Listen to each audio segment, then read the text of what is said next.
N'avez-vous jamais remarqué, mais nous retenons davantage les mythes que les réalités historiques.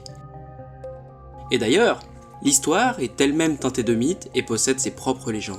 Mais toute cette mythologie sert à raconter un fait, une histoire, une morale, voire tout ceci à la fois, et ce, de manière allégorique ou métaphorique. On peut croire à ces mythes, c'est d'ailleurs ce qu'ont fait les hommes, jusqu'à la mise à l'écrit de ces récits. Toutefois, certains mythes ont survécu au-delà des textes, et surtout par les textes. L'une des fonctions des mythes concerne l'explication des origines. Ce sont entre autres les différentes cosmogonies, qu'elles soient égyptiennes, gréco-romaines, hindoues et bien entendu bibliques. Mais il y a également des mythes fondateurs modernes, comme celui des anciens astronautes, qui voudraient que toutes les civilisations soient le fruit de la générosité d'extraterrestres venus sur Terre il y a fort longtemps. D'autres pensent que nous venons tous d'une culture mère très ancienne, alors jadis rayonnante, mais qui se serait effondrée pour des raisons inconnues. Cette dernière théorie est fréquemment associée au mythe de l'Atlantide. Et justement l'Atlantide, qu'est-ce que c'est ? L'Atlantide est un récit qui nous a été transmis par Platon à travers deux de ses textes, le Timée et le Critias. Il tient lui-même ce récit de Solon, un Athénien ayant voyagé auparavant en Égypte et qui aurait entendu parler de cette histoire de la bouche d'un prêtre. Ainsi, le récit raconte que jadis on pouvait aisément circuler sur la mer et qu'il y régnait au-delà des colonnes d'Hercule, soit le détroit de Gibraltar, une civilisation bien plus avancée nommée Atlantis. Celle-ci dominait alors depuis son île principale une myriade d'archipels et entretenait un commerce allant de la Grèce à l'Égypte.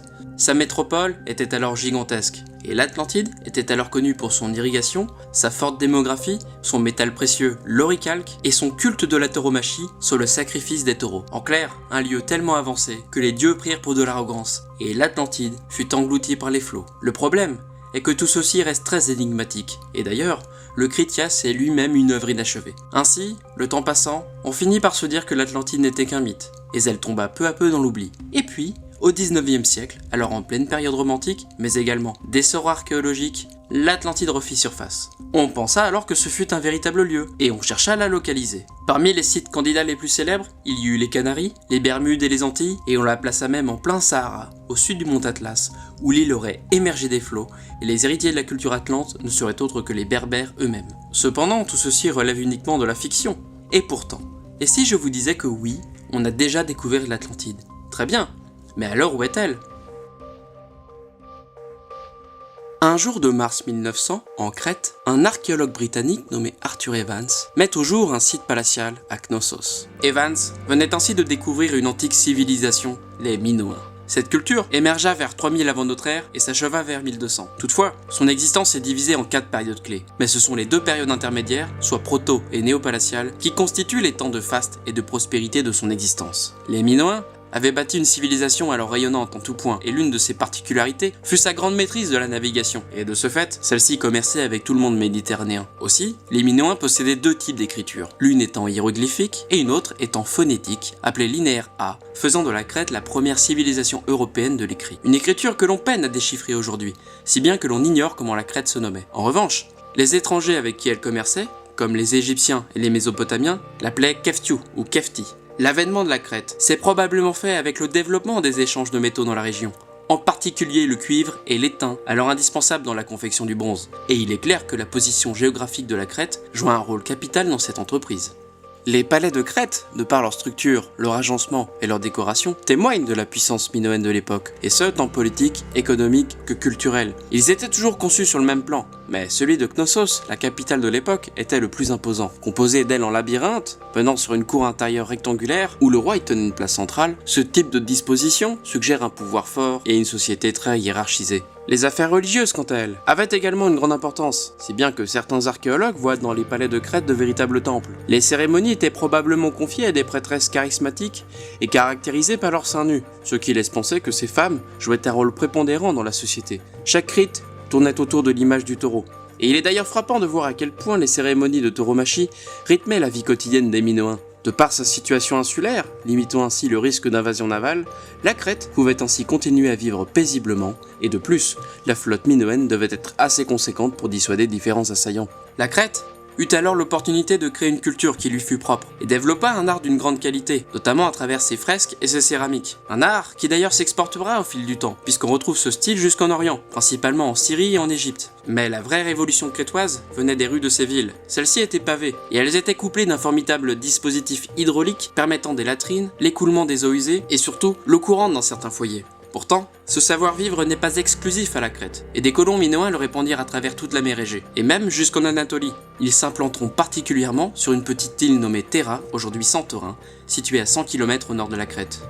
Pendant ce temps-là, en Grèce continentale, on observe vers 1900 avant notre ère que différentes populations de culture indo-européenne sont alors poussées à migrer depuis l'Anatolie par d'autres peuplades. Ils déferleront ainsi sur la région et se mêleront aux locaux déjà implantés depuis le néolithique. De cette union naîtront les Mycéniens, qui ne sont autres que les futurs Grecs. Initialement organisés en petits villages, ils développeront rapidement une société princière et guerrière, comme le laissent entendre certaines tombes en cercle, de par leur taille et le matériel retrouvé à l'intérieur. Par la suite, la civilisation mycénienne se dotera d'un urbanisme et de palais qui lui sont propres, faisant d'elle une puissance montante dans la région, mais rien qui ne puisse rivaliser avec les Minoens.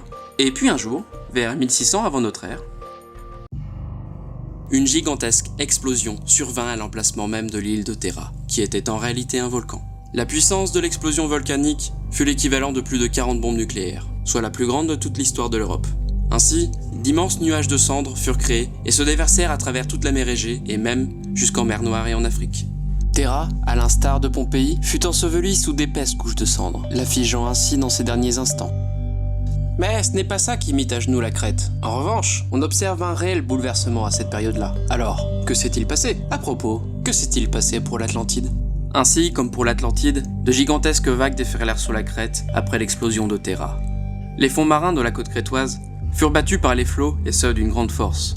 De plus, on a retrouvé de la pierre ponce appartenant à Santorin à plus de 20 mètres au-dessus de la mer, comme l'attestent les travaux de Sandy McGillivray et de son équipe. Il n'y avait qu'une façon d'expliquer leur présence. Un grand tsunami, parti de Santorin, les a apportés jusqu'en Crète. Et le pire était qu'il n'y eut non pas un, mais plusieurs tsunamis, avec chacun un intervalle de 30 minutes entre chaque vague, détruisant ainsi installations, flottes et vies humaines. Mais il y eut des survivants, tant à l'explosion qu'au tsunami, et certains partirent migrer par bateau à travers les anciennes voies commerciales de la Crète, et notamment en Égypte. D'autres fuirent vers Knossos, qui avait été épargné par le tsunami car bien trop enfoncé dans les terres. Là-bas, les Crétois reconstruisirent tant bien que mal leur civilisation. Hélas, l'île subit par la suite de nombreux séismes qui détruisirent les différentes installations. Et petit à petit, l'île tomba dans une véritable situation post-apocalyptique. Les Minoens ne retrouvèrent jamais leur gloire d'antan. Pire encore, il est probable que les séismes incessants aient provoqué une déstructuration sociale, soit la chute de la société. Certains chercheurs observent de larges changements dans les pratiques religieuses et pensent qu'il y eut même des cas de sacrifices humains dans le but d'obtenir la clémence des dieux afin que tous ces séismes cessent. La vraie raison est bien plus cynique. Il n'y avait pas de dieu.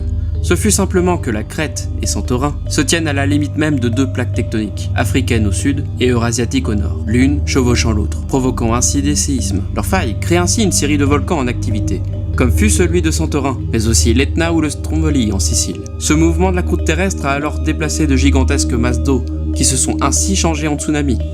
Plus tard, vers 1400 avant notre ère, on remarque notamment à la Canée, en Crète, des traces d'incendies et de destruction volontaires, ainsi que des tombes non crétoises d'hommes en arbre. En réalité, il s'agissait des Mycéniens, qui avaient envahi l'île de Crète, alors à genoux. Les continentaux avaient toujours vécu sous la crainte des Crétois, jusqu'à ce que la société de ces derniers s'effondre. La Crète tomba alors sous le joug mycénien.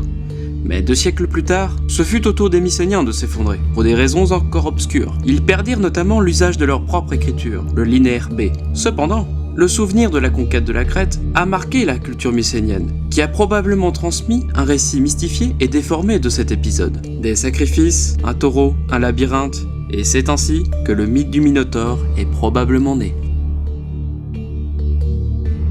Mais tout ceci ne nous dit pas comment celui de l'Atlantide est apparu. Rappelez-vous, certains Minoens avaient fui l'explosion du volcan et se rendirent en Égypte, et là-bas, ils s'y intégrèrent. De plus, la stèle de la tempête du pharaon Amosis rapporte une série d'événements qui semblent coïncider avec l'éruption minoenne.